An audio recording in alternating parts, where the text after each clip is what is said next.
அருட்பெரும் ஜோதியான ஆண்டவனாகிய ஈசனை நாம் அங்கும் இங்கும் ஓடித் தேடுகின்றோம்.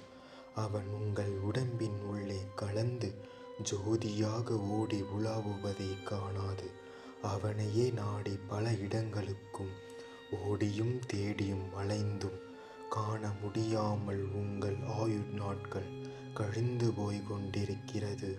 அவனை ஞான பாதையில் நாடி அந்த ஜோதி சுரூபனை நாம் உடலிலே உட்கலந்து நிற்பதை மாண்டு போகும் மனிதர்கள் எண்ணற்ற கோடி பேரற்கரிய இம்மானிடப் பிறவியை பெற்ற இவர்கள் என்றுதான் ஜோதியாகிய இறைவன் தம் உள்ளே கலந்து நிற்பதை உணர்ந்து கொள்வார்களோ?